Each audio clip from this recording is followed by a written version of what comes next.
Okay, so this lesson is going to be a coordinate geometry lesson. Most of it is going to be review for you, all right? Not quite sure what you guys know or don't know about this, so I'm just going to start from the beginning.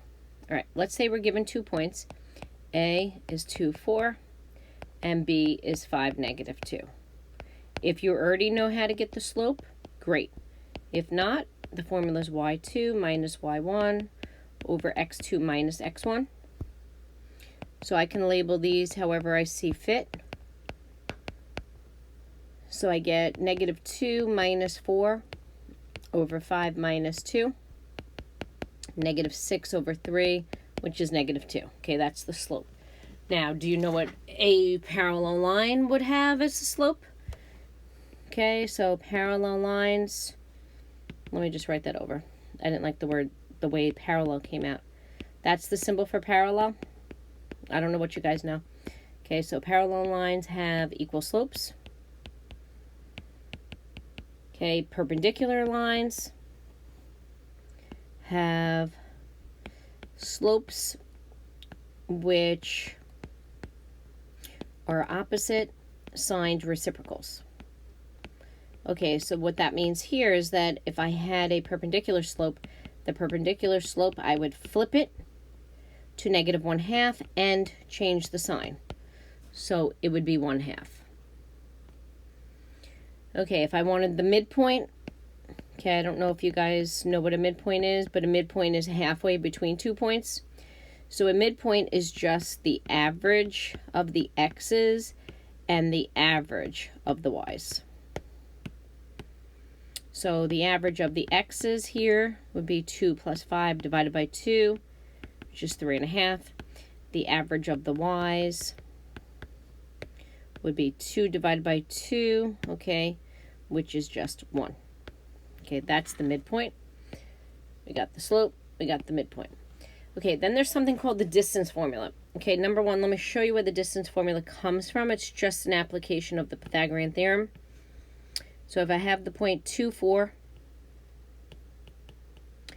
and I have the point 5, negative 2, and I want to find the distance between them, I could always just graph them and make a right triangle and just do the Pythagorean theorem. Okay, so what's the change in x? Well, x changes by 3. What's the change in y? Y changes by 6, so 3 squared plus 6 squared equals x squared. X squared equals 9 plus 36, so that's 45, right? So x is the square root of 45, okay, which is 9 times 5, which is 3 rad 5. So you don't even need to know a distance formula, okay? However, the distance formula is, okay, distance equals, think about what we did. We subtracted the x values to get the horizontal distance. Okay, and then we square it because it's a squared plus b squared. We do the same thing for y. We subtract the y values. We square it. Then we get the square root because we're solving for d. So this is just the Pythagorean theorem. Kids like you understand that's all it is, okay? So I have 2, 4, 5, negative 2. I already did this problem, but I'm just going to do it with the formula. So if I do it with the formula, let's say I call this x1, y1, x2, y2. I would get 5 minus 2 squared plus negative 2 minus 4 squared. These are always going to be positive. So I get 3 squared plus negative 6 squared. Kind of silly because negative 6 squared is the same as 6 squared. Okay, so we get 9 and 36, square root of 45. And again, that's square root of 9, square root of 5, which is 3 rad 5. Okay, point slope formula. Okay, again, we assume that coming out of 8 honors that you know this, but I do have a kid here from Manhattan, so I'm going to show you just in case.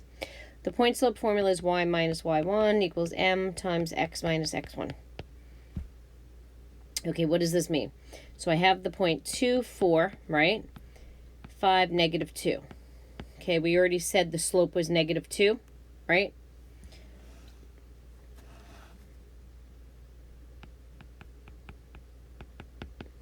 Okay, and we did that by doing negative 2 minus 4, remember? Negative 6 over 3 was negative 2.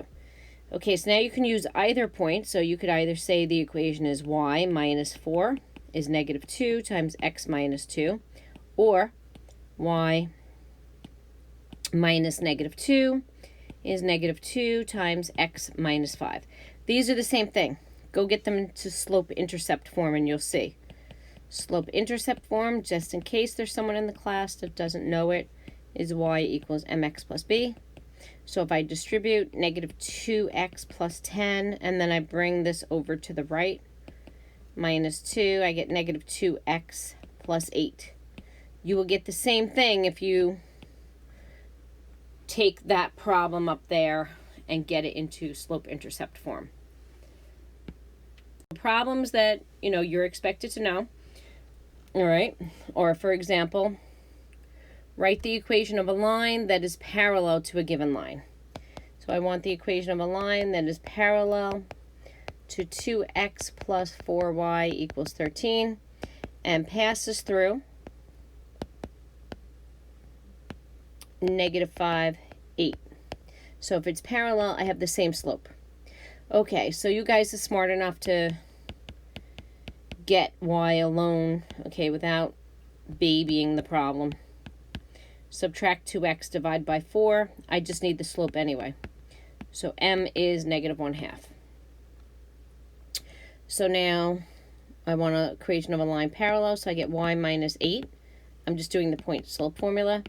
Negative 1/2 x minus negative 5.